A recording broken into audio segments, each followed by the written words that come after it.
2026 Fire Horse, dumating na ang prosperity basket natin. Diba? Every year, nakahanda tayo ng prosperity basket. Ito po, ito dumating na ha. Punuin mo yun. Pag bibili kayo, lahat ito kompleto. Yung bigas lang sa inyo, hindi sa amin ha. Huwag ka expect na may bigas na nasa loob. Bigas nyo, no? Lalagay natin ng bigas, punuin nyo. Tapos pag bumili kayo, may kasama na pineapple for prosperity, polo for good health. Ito, God of Wealth, di ba? Kailangan God of Wealth siya nagtutulong sa atin buong taon, may pera tayo. Bakit lalagay tayo ng bigas for prosperity, paunlat? Tapos ito yung full of basket na pera.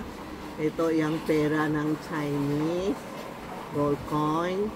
Ito yung pinaka-importante, ito Louis. Louis is powerful. Parang ibig sabihin, ako sobrang powerful, no? Kung mahina ka, ito ang coins ng China. Never short out of cash. Palaging may pera tayo. Ito abacus. Ibig sabihin, calculator ng, kasi dati Asian country, wala sila calculator. Ito, abacus ang calculator. Pag mahina tayo, check mo para pumasok ang pera. Tapos ito ang Yasui coins natin, 2026, na may horse ha. Kailangan may horse and the rabbit o tiger ha. Pag meron dito, pag bumili ka, may kasama na Yasui. Ito ang sulat na Yasui Chen. Lalagay mo ng pera dito sa loob. Pwede mo gamitin. Tapos ito ang Kaisui card.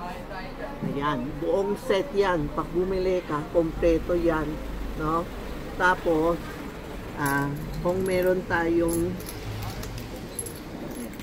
kung may palitan ka na lang ito kasi gold and silver eh. Ito yung gold and silver.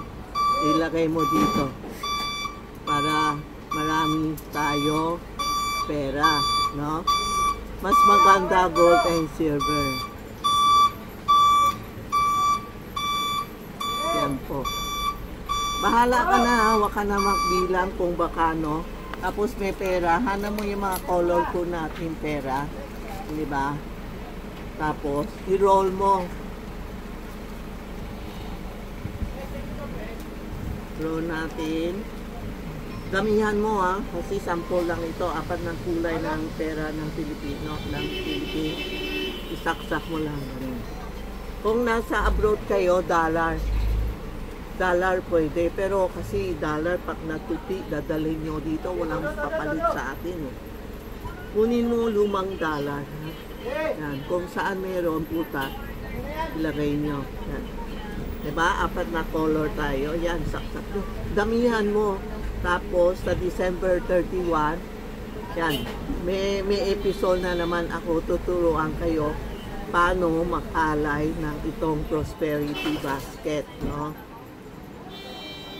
Kasi maraming mga abroad, kailangan mag-order na sila kasi padala sa LBC, baka hindi maabot sa December, kaya una na kami gumawa ng prosperity basket, no? Bahala na kayo mag-arrange. Alam mo mga Pilipino, magaling mag-arrange ng yung mga decor eh. Believe talaga ako sa kanila.